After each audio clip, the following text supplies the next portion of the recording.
الحمد لله والصلاة والسلام على رسول الله أما بعد قال الله تعالى في القرآن المجيد أعوذ بالله من الشيطان الرجيم وقضى ربك ألا تعبدوا إلا إياه وبالوالدين إحسانا اور تیرے رب نے یہ فیصلہ سنا دیا ہے کہ تم اللہ کے سوا کسی کی عبادت نہ کرنا اور اپنے والدین کے ساتھ حسن سلوک سے پیش آنا۔ جب یہ تمہیں بڑھاپے میں ملیں دونوں میں سے کوئی ایک یا دونوں تو انہیں تم اف تک نہ کہنا، فلا تقل لهما اف ولا تنہرهما، انہیں اف تک نہ کہنا اور نہ انہیں تم جھڑکی دینا۔ اف کا ترجمہ ہم اپنی زبان اردو میں کسی جملے سے کر ہی نہیں سکتے ہیں سوائے اس کے کہ بس یہ اس کا ترجمہ ہوگا۔ ایک صحابی آئے اللہ کے رسول کے پاس اور فرمایا کہ میرے حسن سلوک کا سب سے زیادہ حقدار کون ہے، یعنی سب سے بڑا حق میرے اوپر کس کا ہے؟ تو آپ صلی اللہ علیہ وسلم نے فرمایا تمہاری ماں کا۔ تو انہوں نے پوچھا پھر؟ کہا تمہاری ماں کا۔ کہا پھر؟ کہا تمہاری ماں کا۔ چوتھی مرتبہ اللہ کے رسول نے فرمایا ان کے پوچھنے پر کہ تمہارے باپ کا۔ 3 مرتبہ ماں کا خصوصی طور پر ذکر کیا گیا کہ ماں کا خیال کرنا، ماں کا خیال کرنا، ماں کا خیال کرنا۔ شاید اس کی وجہ یہ رہی ہو کہ ماں اپنی زندگی میں 3 ایسے مراحل سے گزرتی ہے کہ ان مراحل سے کوئی دوسرا نہیں گزرتا ہے۔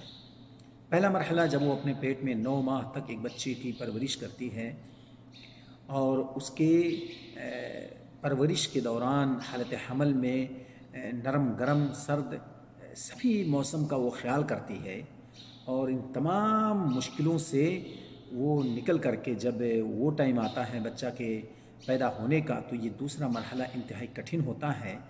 اللہ رب العالمین جس کے لیے آسان کر دیتا ہے آسان ہو جاتا ہے، نہیں تو کتنے بچے ایسے ہیں کہ جو آپریشن سے پیدا ہوتے ہیں اور اس بچے کو نہیں خبر کہ وہ آپریشن سے ہوا، کس مقام پر تھا، کیسے نکلا، اسے ذرہ برابر کچھ بھی نہیں پتہ ہوتا ہے اور نہ اسے کچھ احساس ہوتا ہے۔ یہ ساری تکلیف ایک ماں برداشت کرتی ہے۔ پھر اس کے بعد پیدا ہونے کے تیسرا مرحلہ آتا ہے اس بچے کے دودھ کا انتظام، دودھ پلانا، اور یہ ماں ہوتی ہے کہ جو 2 سال تک حولین کاملین مکمل 2 سال تک جو قرآن میں حکم دیا گیا ہے کہ ایک بچے کو دودھ پلانا، وہ ماں اپنے خون کو دودھ کی شکل میں ٹرانسفر کر کے ایک بچے کو اپنا دودھ پلاتی ہے۔ اگر یہ دودھ کہیں خشک ہو جاتا ہے، پاؤڈر کا استعمال کرنا پڑتا ہے، تو آپ اندازہ کریں کہ وہ بچہ کتنا دودھ پیتا ہے۔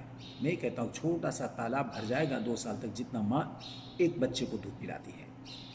اس لیے اللہ رب العالمین نے ماں باپ کا خصوصی طور پر جو خیال قرآن مجید کے اندر اور اپنی عبادت کے فوراً بعد والدین کے ساتھ حسن سلوک کو جو بیان کیا ہے، اس سے یہ بات واضح ہوتی ہے کہ ماں باپ کا مقام کیا ہے، کس قدر یہ ماں باپ ایک بچے کے لیے کوشش کرتے ہیں۔ چوتھی مرتبہ باپ کو رکھا گیا کہ باپ کے کندھوں پر گھر کی مکمل ذمہ داری ہوتی ہے، کمانے کی، لانے کی اور بچوں کی پرورش کرنے کی، اپنے بچوں کو کھلانے کی۔